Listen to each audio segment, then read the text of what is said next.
Hello friends, स्वागत है उसका विक्की टूजेड में। ये काफ़ी इंपॉर्टेंट चैप्टर है क्लास 9 में इकोनॉमिक्स के लिए। अध्याय 4 चैप्टर का नाम है बेकारी।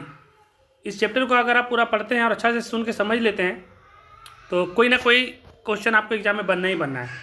तो आप इसको ध्यान से सुनिए और कहीं भी कोई प्रॉब्लम हो तो आप कमेंट करिएगा, तो हम उसका जवाब आपको कमेंट में देंगे।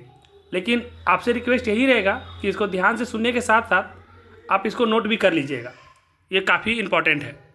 तो शुरू करने जा रहे हैं। लघु उत्तरीय प्रश्न, आप बेरोजगारी से क्या समझते हैं? तो आप लिखेंगे कि जब किसी व्यक्ति को किसी कार्य करने को इच्छुक हो, मतलब वो कार्य करना चाहता है तथा आवश्यक योग्यता और शारीरिक रूप से भी कार्य करने के लिए सामर्थ्य हो, तब भी उसको काम ना मिले, उस स्थिति को बेरोजगार या बेरोजगारी कहते हैं। जैसे कहने का मतलब कोई भी ऐसा इंसान है जो हर तरह से शरीर से पूरा तरह ठीक है, आवश्यक योग्यता भी उनके पास है और वो काम करना भी चाहते हैं, लेकिन उस स्थिति में अगर उनको काम ना मिल जाए और वो ऐसे बैठ के टाइम बिता रहे तो एक तरह से वो बेरोजगार है और या बेरोजगारी उसको कह सकते हैं। जैसे कोई कंपनी में 50 लोगों का ज़रूरत है काम के लिए और 500 लोग योग है कुछ काम करने के लिए, लेकिन ज़रूरत तो 50 का है, 50 लोग का तो काम मिल जाएगा, बाकी 450 लोग तो बेरोजगार हो जाएंगे। तो जितना लोग को जो काम नहीं मिला उसके पास भी हर तरह का डिग्री, हर तरह का एबिलिटी था, लेकिन इनके लिए काम ही नहीं है क्योंकि काम तो 85 लोग के लिए था, तो बाकी जो 450 लोग बच गए एक तरह से वो बेरोजगार हो जाएंगे। वैसे ही बेरोजगारी में एक आता है छिपी हुई बेरोजगारी, जिसको हम लोग परिच्छन्न बेरोजगारी भी कहते हैं। इसको भी अच्छा से सुनिए और समझिए। छिपी हुई बेरोजगारी एक ऐसी स्थिति है जिसमें आवश्यक लोगों की तुलना में अधिक लोग उसी काम में लगे रहते हैं। इसे कहने का मतलब कोई खेत पे, कोई दुकान में अगर 1 लोग, 2 लोग या 3 लोग से काम हो सकता है, लेकिन उसी काम को करने के लिए 5-5 लोग और 8-8 लोग काम करते हैं, तो जितना भी एक्स्ट्रा लोग जो काम कर रहे हैं जिनका ज़रूरत नहीं था लेकिन फिर भी उसमें लगे हुए हैं, हाथ बटा रहे हैं, तो एक तरह का वो छिपे हुए बेरोजगार है। जब अतिरिक्त लोगों को उस काम से हटा भी दिया जाए तो भी कुल आय पर या उत्पादन पर कोई फर्क नहीं पड़ेगा, तो हम कह सकते हैं कि बाकी लोग जो थे वो छिपा हुआ बेरोजगार थे।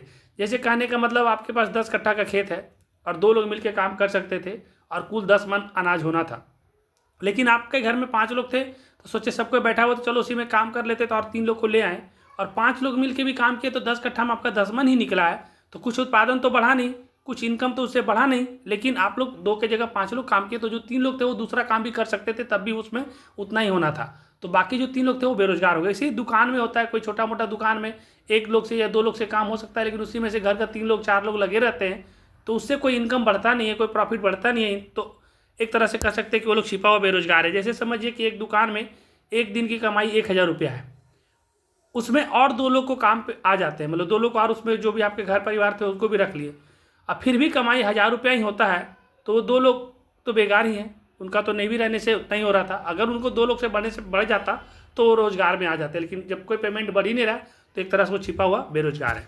आगे बढ़ते हैं।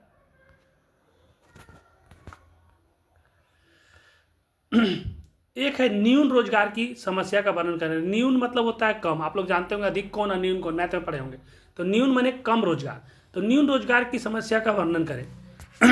तो जनसंख्या बढ़ने से श्रम शक्ति बढ़ती है। जैसे कोई भी काम में अगर 5 लोग मिलकर कर रहे हैं और उसी काम में अगर 10 लोग मिल जाएंगे तो जनसंख्या बढ़ेगा, काम करने का स्पीड तो बढ़ ही जाएगा, जिससे बेरोजगारी भी बढ़ी है। लेकिन जनसंख्या बढ़ेगा तो श्रम शक्ति तो बढ़ जाएगा, लेकिन काम तो उतना ही है, तो काम तो तुरंत ही खत्म हो जाएगा, तो बाकी तो बेरोजगार हो जाएंगे।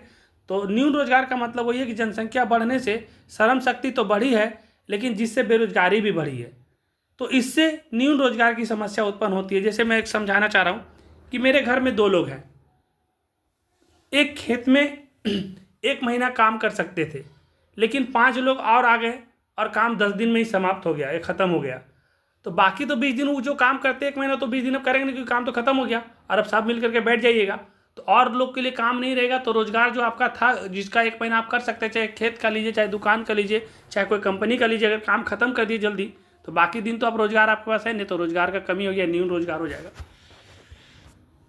भारत में रोजगार प्राप्ति की समस्या का वर्णन करिए। तो देखिए भारत में जो आज रोजगार प्राप्ति का जो समस्या है इसका बहुत सारा समस्या है, कोई 1-2 समस्या नहीं है, लेकिन कुछ इंपॉर्टेंट है जिसको हम लोग को जानना चाहिए कि भारत में रोजगार प्राप्ति की समस्या निम्नलिखित है। जैसे अशिक्षित लोग, यहाँ भारत में आज भी बहुत सारे ज़्यादातर ज़्यादा लोग अच्छे तरीक़े से पढ़ाई लिखाई नहीं किए, मतलब अशिक्षित हैं। अत्यधिक जनसंख्या, और जनसंख्या इतना ज़्यादा है कि सबके लिए रोजगार पॉसिबल ही नहीं है। तीसरा है औद्योगिकरण का अभाव। हर जगह पे इंडस्ट्रीज, फैक्ट्री, कल कारखाना ये सब है ही नहीं। प्रशिक्षित श्रम शक्ति का भी अभाव है। अच्छा, कुछ जो रोजगार है भी तो सब में टेक्निकल का जरूरत है। जैसे कोई कंप्यूटर प्रशिक्षण लिए हुए हैं, कोई गाड़ी चलाना जानते हैं, कोई हाईवा चलाना जानते हैं। हर लोग अगर ट्रेंड है तो कुछ ना कुछ काम मिल जाता है, लेकिन बहुत सारे लोग जो है वो प्रशिक्षित ही नहीं, उनको कोई अपना काम आता भी नहीं है, तो उसके कारण भी बेरोजगार है। पूंजी का भी कमी है। अगर कहने का मतलब कोई कुछ करना भी चाहते हैं तो उनके पास उतना पूंजी नहीं है कि वो बहुत ज़्यादा कुछ सोच सकते हैं, कर सकते हैं, तो इसके कारण भी बेरोजगार है। कृषि भी अपने यहाँ का पिछड़ापन है, चाहे मौसम के कारण लीजिए, चाहे तकनीक के कारण लीजिए। हमारे यहाँ का कृषि भी उतना उन्नत किस्म का कृषि नहीं कर पाते हैं, कुछ पूंजी के कारण, कुछ मौसम के कारण, और कुछ अपना समस्या उसके कारण। तकनीक का भी कमी है। तो ये सब जितना भी कारण आपको दिखाएं, ये सभी भारत में रोजगार प्राप्ति का समस्या है, और इसीलिए लोग ज़्यादा से ज़्यादा बेरोजगार हो रहे हैं। तो इसको आप सबको नोट कर लीजिए। इसके बाद है शिक्षित लोगों में बढ़ती हुई बेकारी के मुख्य कारण को बताइए। अभी देखिए, पढ़े लिखे लोग भी बहुत सारे लोगों को काम नहीं मिल रहा। आप लोग अपने आसपास गांव में, शहर में या कहीं भी रह रहे होंगे तो आप देख रहे होंगे कि वो बहुत तरह से एबल हैं, पढ़े लिखे, सब कुछ ठीक ठाक है, फिर भी उनको अपने लेवल के हिसाब से रोजगार नहीं मिल रहा होगा। तो हम कह सकते हैं कि शिक्षा सुविधाओं का प्रसार तथा दोषपूर्ण शिक्षा पद्धति के कारण, अगर कुछ लोग पढ़ लिख लिए, डिग्री है, लेकिन अगर उनको रोजगार नहीं मिल रहा है तो कहीं ना कहीं शिक्षा का जो सुविधाओं का जो प्रसार है उसमें कुछ ना कुछ दोष है। शिक्षा पद्धति का भी कुछ ना कुछ प्रॉब्लम या कारण है। शिक्षित बेरोजगार की स्थिति उत्पन्न होती है, अर्थात पढ़े लिखे लोग को जब रोजगार नहीं मिलता है तो इस स्थिति को या इसे शिक्षित बेरोजगारी कहते हैं। आज मैट्रिक, स्नातक और स्नातकोत्तर मतलब पीजी डिग्रीधारी अनेक युवक युवतियां रोजगार पाने में असमर्थ हैं, जो शिक्षित बेरोजगार की श्रेणी में शामिल है। बिहार में शिक्षित बेरोजगारों की संख्या अधिक है, और सबसे ज़्यादा ही हमको लग रहा है, क्योंकि यहाँ भी ज़्यादातर लोग डिग्री तो ले लिए लेकिन सबको अपने हिसाब से रोजगार नहीं मिल रहा है, तो वो लोग सब पढ़े लिखे बेरोजगार हैं, यानी शिक्षित बेरोजगार हैं। अब है कि एक इम्पॉर्टेंट क्वेश्चन कि आज का टाइम में शिक्षा को पेशेवर बनाने से आपका क्या समझते हैं। तो आज देखिएगा कि आज शिक्षा जो है ना, एक तरह से उसको पेशा बहुत लोग बना दिए हैं, उनसे रोजगार चल रहा है, बहुत लोगों का घर चल रहा है, और उससे कमाई भी लोगों का हो रहा है। तो उसको आप शिक्षा का आज ट्रेंड ही धीरे धीरे चेंज होते जा रहा है। खास करके कोचिंग इंस्टीट्यूट और जितने भी प्राइवेट इंस्टीट्यूट हैं, उन सभी भी इन सभी को एक तरह से ऐसा करके रखे हैं कि इसको धंधा बना लिए। हम ये नहीं कहते कि वो करना गलत है, करना बिल्कुल सही है, लेकिन सही तरीके से किया जाए तो बिल्कुल सही है। लेकिन कुछ लोग हैं जो बस इससे पैसा कमाने का धंधा बना लिए। तो समझिए इस चीज़ को कि शिक्षा का मकसद धन कमाना नहीं होता। शिक्षा से हमें ज्ञान, समझ और कौशल मिलता है। अगर शिक्षा को सिर्फ धन कमाने के लिए अगर उपयोग करें तो ये गलत है। शिक्षा से हमें ज्ञान, समझ और कौशल मिलता है, जो जीवन में कई पहलुओं में सुधार करता है। शिक्षा से हमें ये फायदे होते हैं, जैसे शिक्षा से हमें अपने लक्ष्य को हासिल करने के लिए मंच मिलता है। अगर हम अच्छे से पढ़ेंगे, लिखेंगे, अच्छे समझदार बनेंगे तो हमारा कोई भी लक्ष्य रहेगा तो उसको हम कर सकते हैं पूरा। उसके लिए हमें एक शिक्षा से मंच मिलेगा, हमारे लिए एक अच्छा रास्ता खुलेगा। शिक्षा से हमें तेज़ी से आगे बढ़ने वाली दुनिया के साथ चलने में मदद मिलती है। अगर हम शिक्षित होंगे तो आज समय के हिसाब से क्या सही है, क्या गलत है, क्या करने से ज़्यादा अच्छा रहेगा, आप तुरंत समझ सकते हैं और दुनिया के साथ चल सकते हैं समय के अनुसार। शिक्षा से हमें नैतिक और सामाजिक मूल्यों को समझने में मदद मिलता है। अगर जो व्यक्ति शिक्षित होते हैं तो उनको समाज के तौर तरीके, बोलचाल, रहन सहन, ये सारा कुछ उसे अच्छे से समझ में आता है।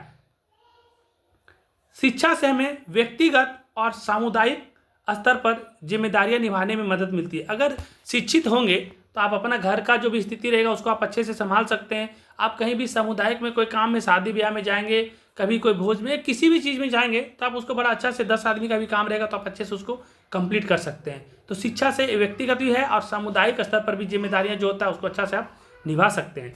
शिक्षा से हमें बेहतर नागरिक बनने में मदद मिलता है। देखिए, नागरिक तो 18 साल के बाद सबको दर्जा मिल जाता है कि 18 साल के 18 साल से ऊपर हो गए तो आप देश का नागरिक हैं, वोटर लिस्ट बन जाएगा, बाकी सारा चीज़ सुविधा मिलना शुरू होता है। लेकिन बेहतर नागरिक वही है जिसको ये पता चले कि हमारे देश के लिए क्या अच्छा और क्या बुरा है। जो अच्छा है हमारे देश के लिए उस कर्तव्य को पूरा करना चाहिए, और जो लग रहा है कि इससे मेरे देश का नुकसान हो सकता है या फिर हमारे देश में ऐसे क्रूरतियों से कुछ गलत फैल सकता है तो उस चीज़ से बचना है, उसको रोकना भी है। यही सही शिक्षा का मतलब है और यही सही शिक्षा से बेहतर नागरिक बनाया जा सकता है। आज का टाइम में तो बहुत सारे लोग पढ़ के भी कुछ चीज़ नहीं समझते हैं, तो हम उसे नहीं कर सकते कि वो शिक्षा का बेहतर उपयोग कर रहे हैं। फिर वो शिक्षा का बेहतर उपयोग नहीं करेगा। जो भी जिनके पास शिक्षा बेहतर होगा तो वो कोई भी काम करेंगे तो तौर तरीके से करेंगे और जिससे किसी का नुकसान भी नहीं होगा और हमारे देश का नाम भी खराब नहीं होगा। शिक्षा से हमें समाज में सम्मान और अवसर मिलते हैं। अगर आप अच्छे से शिक्षा लीजिएगा तो आप समाज में कहीं भी जाएंगे आएंगे तो आपको अच्छा से समाज इज्जत करेगा, आपको मानेगा और अलग अलग सांस्कृतिक कार्यक्रम या कहीं भी जाएंगे तो आपका बड़ा रिस्पेक्ट होता है। लेकिन अगर यही समाज में आप पढ़े लिखे नहीं रहेंगे, आप बातचीत का ढंग ठीक से नहीं करेंगे, लोगों के सामने ठीक से पेश नहीं आएंगे तो यही समाज आपको कुछ नहीं मानेगा। तो शिक्षा में ये ताकत है कि आप कहीं भी रहेंगे, पूरा विश्व में भी कहीं भी जाएंगे तो शिक्षा आपको एक सम्मान और समाज में एक अच्छा इंसान बनाएगा। शिक्षा से मानवीय संसाधन सक्षम और सुरक्षित बनते हैं। शिक्षा अगर किसी के पास रहेगा तो आज के हिसाब से जितना भी संसाधन है, मानवीय संसाधन, उसका सही उपयोग कैसे कर सकते हैं, उसको कैसे बना के रख सकते हैं। आजकल देखिए बहुत सारे सरकारी स्कूल में जाते हैं, अगल बगल में पेड़ पौधा रहेगा तो उसको तोड़ देंगे, बाउंड्री के बाहर से कूद के आ जाते हैं, पता नहीं क्या क्या करते हैं। शिक्षित लोग रहेंगे ना तो उनको पता चल जाएगा कि नहीं, ये जो है एक समाज का धरोहर है और इसको जितना बचा के रखेंगे यहाँ से बहुत सारे लोगों का भविष्य बेहतर हो सकता है, तो उसको बचा के रखेंगे। हम लोग देखते हैं कि अक्सर कोई विद्यालय में जाएंगे तो उधर तार खींच दिया है, उधर बॉल खोल के ले चल गया, पता नहीं कुछ ये तोड़ दिया। इससे आपको कुछ ज़्यादा फायदा होना नहीं है। थोड़ा सा के चलते आप आने वाले समय जो बेहतर हो सकता है, जिससे और अच्छे लोग पढ़ कर वहाँ से बन सकते हैं, उनका रास्ता आप रोक देते हैं। शिक्षित व्यक्ति ऐसा कभी नहीं करते। तो शिक्षा से जो मानवीय संसाधन है, जिससे हमारे मानव का विकास हो सकता है, उसको नुकसान नहीं पहुँचाना चाहिए। ये एक शिक्षित व्यक्ति का कर्तव्य है। अगर ये कोई ऐसा करता है और अगर वो पढ़े लिखे हैं तो समझ लीजिए वो पढ़ लिख करके भी बेकार ही है। और जो अनपढ़ है, जो नहीं पढ़े लिखे हैं, उनका तो कुछ कहना ही नहीं है। उन्हें समझाने वाला उनका घर परिवार, इन सभी को लगना चाहिए कि शिक्षा से एक मानवीय संसाधन को बचाया जा सकता है और समाज का बेहतर निर्माण किया जा सकता है। इसलिए हर व्यक्ति को कम से कम पढ़ने लिखने और समझने का ज्ञान तो होना ही चाहिए। शिक्षा से समाज, तकनीक, आर्थिक और सामाजिक रूप से सशक्त बनता है। अगर आप शिक्षा आपके पास होगा तो चाहे कोई नया टेक्नोलॉजी क्यों ना आ जाए, चाहे पैसे और लेन देन की बात क्यों ना आ जाए, चाहे सामाजिक रूप से कोई भी काम क्यों ना मुसीबत वाला ही आ जाए, तो आप इतना सशक्त बन जाएंगे कि आप शिक्षित रहेंगे तो आप समाज को अच्छे से चला सकेंगे, अपने आर्थिक स्थिति को ठीक कर सकते हैं और नए टेक्नोलॉजी के साथ आप जुड़ सकते हैं और उसका भरपूर आप फायदा उठा सकते हैं। लास्ट इसको टॉपिक में है कि शिक्षा को व्यापार बनाने की प्रक्रिया को शिक्षा का व्यापारीकरण कहता है। जो शिक्षा को आज व्यापार बना दिए हैं, पैसा कमाने का धंधा बना दिए हैं, एक तरह का व्यापारीकरण कहते हैं उसको। इसमें शिक्षा को एक वस्तु बनाया जाता है जिसे बाजार में बेचा जा सकता है। और आज बहुत सारे लोग ऐसे ही कर रहे हैं कि शिक्षा को एक वस्तु के रूप में पेश कर रहे हैं। कोई 1 महीना में कोर्स करवा देंगे, कोई 3 दिन में ही करा देंगे, पता नहीं क्या करा देंगे, और उसके जगह पे कुछ भी पैसे बोल करके लोगों से ले लिए जाते हैं। तो आप ये सब चीज़ को समझिए कि शिक्षा ये हजमोला का गोली नहीं कि जिसको खिला करके आपको 2 से 3 दिन में हजम करा दिया जाएगा। ये एक कंटिन्यूअस प्रोसेस है जो धीरे धीरे लर्निंग शुरू होती है और धीरे धीरे करके लोगों को सीखना होता है। अगर ऐसा होता तो डायरेक्ट ग्रेजुएशन ही क्यों नहीं कर लेते, फिर 9, 10, 11, 12 करने का क्या जरूरत है। आप डायरेक्ट ग्रेजुएशन में नाम लिखा लीजिए, हो जाएगा 1 महीना में। ऐसा नहीं होता है। जितने भी निजी स्कूल और कॉलेज हैं अक्सर शिक्षा को व्यापारिक मॉडल के रूप में दिखाते हैं और देखते भी हैं कि आप लोग को ऐसा ऐसा ऑफर देंगे, ऐसा ऐसा प्रस्तुतिकरण करेंगे कि आपको लगेगा कि वाह, इससे तो अच्छा कुछ हो ही नहीं सकता। लेकिन आप यकीन मानिए, आप समझदार हैं तो कोई भी शिक्षा आपको एक दिन में नहीं मिलता। आप जीवन को भी जैसे जीते हैं तो 60-70 साल का ही लाइफ है, तो आप पहले दिन बहुत सारा कुछ नहीं सीख जाते, धीरे धीरे टाइम लगता है। वैसे ही शिक्षा क्रमबद्ध चलने वाली प्रक्रिया है। आपको धीरे धीरे ज्ञान आएगा, बहुत परेशान और हैरान होने की जरूरत नहीं है। आप चाहे क्लास 10th में है, 11th में है, 12th में है, कोई भी क्लास में है, आप धीरे धीरे सब चीज़ को सीखेंगे। बस अपने सोच को सकारात्मक रखिए, अच्छे लोगों का संगति में रखिए। एक छोटा सा कॉर्ड के साथ इस वीडियो को समाप्त करते हैं कि देखिए, प्लास्टिक चाहे कितना भी सुंदर क्यों ना हो जाए, अगर वो टूट फूट जाएगा तो उसको कचरा में जाना है। लेकिन अगर आप सोनार के पास सोना बन के रहेंगे तो कितनों भी रगड़ा घसा क्यों नहीं जाए, उसका जो चुरा हुआ बुरादा भी उसका रहेगा ना, तो बहुत काम का रहता है, उसको आसानी से कोई फेंकता नहीं। वही चीज़ है, आप अच्छे संगति में रहेंगे ना तो आप भले ही आर्थिक स्थिति से कुछ दिन के लिए कमज़ोर हो सकते हैं, लेकिन आप यकीन मानिए अच्छे शिक्षा ग्रहण करेंगे तो एक ना एक दिन आपको वो सब कुछ मिलेगा जो आपको ज़िंदगी में चाहिए। पैसा ही सब कुछ नहीं है। तो इस वीडियो को समाप्त करते हैं। धन्यवाद।